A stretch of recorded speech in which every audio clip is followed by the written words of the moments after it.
Sir, Indapur तालुक्यामध्ये आंबेडकरी चळवळीच्या कार्यकर्त्यावरती खोटे गुन्हे दाखल केले जातात, कसं बघता आपण? मला असं वाटतं की जे गुन्हे असतात ते गुन्हे खोटे असू नये. जर एखादा खरोखर गुन्हा असेल तर गुन्हा नोंदवू हरकत नाही आहे. जर असे खोटे गुन्हे नोंदवले जात असतील तर नक्की मी एसपीना बोलले आणि आरपीआयच्याच कार्यकर्त्यांवर अशी वेळ येता कामा नये. आणि आरपीआयच्या कार्यकर्त्यांनी लक्षात ठेवलं पाहिजे की आपण असं काहीतरी चुकीचं काम करू नये, जेणेकरून पोलिसांना अशी संधी मिळू नये. पण चांगलं काम करणारी आमची टीम आहे, अवैध धंद्यांना विरोध करणारी आमची टीम आहे किंवा चांगलं काम करणारे कार्यकर्ते असतील तर त्यांना पोलिसांचं पाठबळ मिळणं अत्यंत आवश्यक आहे. माझं तर पाठबळ नाहीच आहे.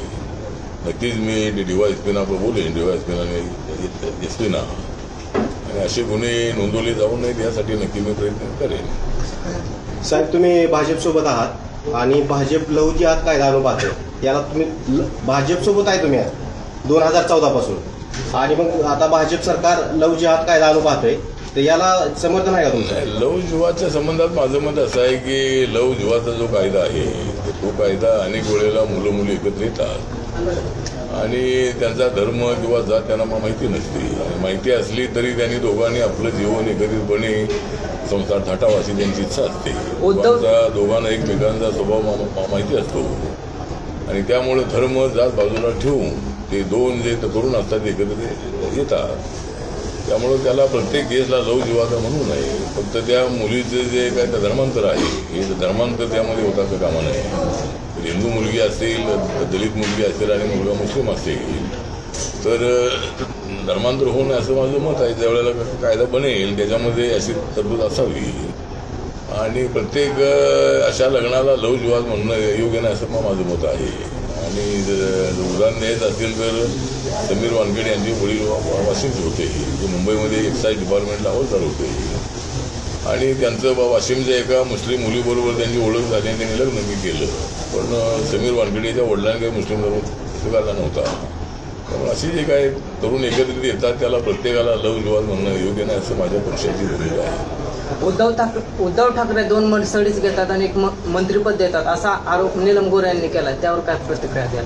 काय दोन मर्सिडीज घेतात आणि एक मंत्रिपद देतात असा आरोप नीलम गोरे यांनी केलाय. मला वाटतं की नीलम गोरे या आमच्यासाठी आदरणीय नेते आहेत. त्याच्या समाजवादी मुवमेंटमधून आलेले आहेत आणि काही वर्षी त्यांनी माझ्या पक्षामध्ये काम केलेलं आहे. नंतर त्या शिवसेनेमध्ये अनेक वर्ष होत्या आणि शिवसेनेने माननीय उद्धव ठाकरे यांनी त्यांना 3-4 वेळेला MLC दिलेली आहे आणि आता एकनाथ शिंदे यांनी त्यांना विधान परिषद सभापती बनवलेला आहे.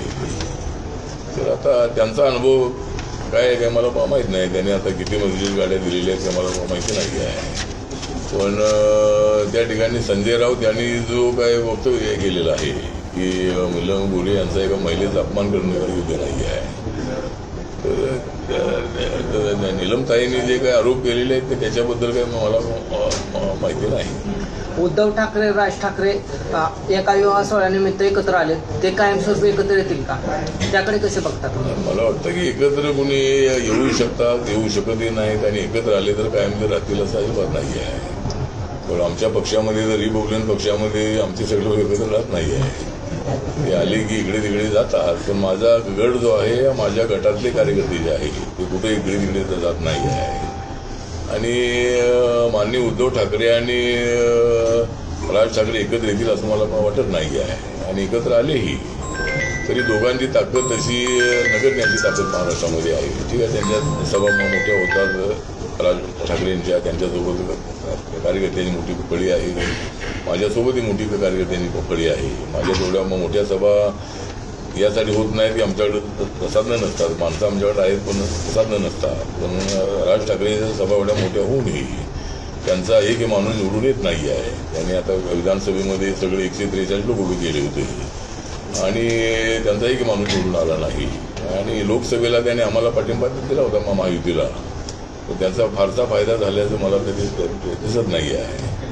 त्यामुळं राज ठाकरे आणि उद्धव ठाकरे जरी एकत्र आले तरी महायुतीला त्याचा काय निगेटिव्ह परिणाम अजिबात होणार नाही. सर, परळीमधल्या 2 घटना, संतोष देशमुख आणि सोनवणी घटना, त्याचबरोबर परवाची पुण्यातली त्या मंत्र्यांच्या केंद्रीय मंत्र्यांच्या ऑफिसमधल्या माणसाला मारहाण गुंडाकडून. तर महाराष्ट्रामध्ये कायदा सुव्यवस्था ढासळते का? बीडचं का? बीडची 2 प्रकरण. एकाने सांग रे काय सांग की. मुरलीधर मोहोळकडं कामाला होता, त्याला मारलेलं मारहाण झाली. त्याच्या माणसाला गुंडाकडून मारहाण झाली. आता मुरलीधर मोहोळ हे माझे चांगले मित्र आहेत. आमच्या मंत्रिमंडळामध्ये मुरली साहेबांच्या ते सुद्धा मंत्री आहे. आणि मुरलीधर मोहोळ यांचा स्वभाव बघितला तर ते अत्यंत शांत स्वभावाचे, अत्यंत सुस्वभावाचे ते आहे. त्यामुळं कोणत्या कारणामुळं काय मारहाण झालेली आहे त्याची काय मला कल्पना नाही आहे. पण विनाकारण मारहाण झाली असेल तर ते योग्य नाही आहे की आता मारहाण कुणी केलेली आहे, त्यांच्या कुणीतरी एखाद्याने केलेली असेल. पण मला वाटतं की अशी मारहाण करण्याची आवश्यकता नाही. या घटना वारंवार घडतात, परंतु महाराष्ट्रातली कायदा सुव्यवस्था असली महाराष्ट्रातली सुव्यवस्था जी आहे ती चांगली ठेवण्याचा प्रयत्न देवेंद्र फडणवीस करत आहेत मुख्यमंत्री म्हणून, गृहमंत्री म्हणून. तरी काही घटना होत आहे. म्हणजे काही घटना आता समाजामध्ये एक तेढ निर्माण करण्याचा प्रयत्न अनेक ठिकाणी होत असतो आणि त्याच्यातून अशा काही घटना घडत आहे. आता आपल्या पुणे जिल्ह्यामध्ये विक्रम गायकवाड जो बोरचा आहे तो एका मराठा मुली त्याचं प्रकरण होतं आणि त्या दोघांनीला लग्न केलं होतं. आणि हा अत्यंत म्हणजे UPSC एक्झाम दिलेला हा शिक्षित तरुण होता आणि त्याची घरची परिस्थिती चांगली आहे. म्हणजे त्याच्या वडिलांना 14-15 एकर जमिनी आहे. त्या ठिकाणी जिममध्ये जायचा, एक्सरसाइज करायचा, त्याची बॉडी फार मजबूत होती.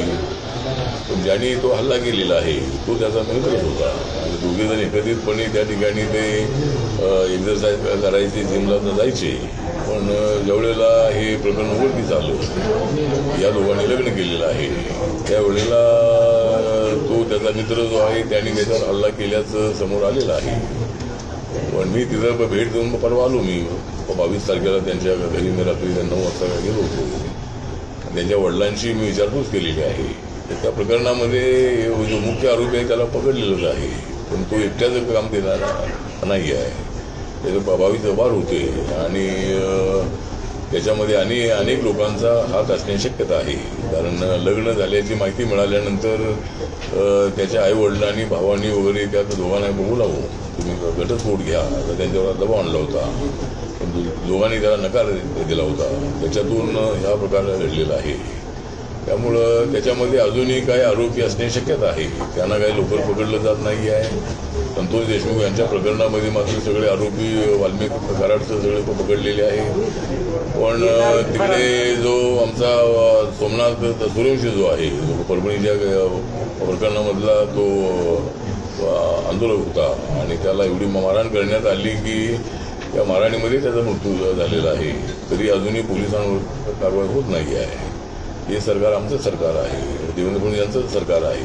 ज्या सरकारला सत्तेवर आणण्यामध्ये दलित मतदारांचा फार मोठा वाटा आहे. आणि असं असताना दलितांवर झालेल्या हल्ल्यामध्ये आम्हाला न्याय मिळत नाही असं दिसतंय. आणि SIT जी आहे ती SITमध्ये मामूली अधिकारी त्याच्यामध्ये आहे, SIT नेमलेली आहे. पण त्याच्यामध्ये सक्षम IPS लेवलचा अधिकारी असावा आणि त्याची चौकशी निष्पक्षपातीपणे व्हावी.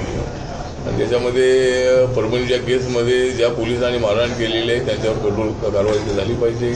आणि विक्रम गायकवाड यांच्या केसमध्ये अजूनही काही आरोपी आहे त्यांना लवकरात लवकर पकडणं अत्यंत आवश्यक आहे. थँक्यू. ABP माझा, उघडा डोळे बघा नीट.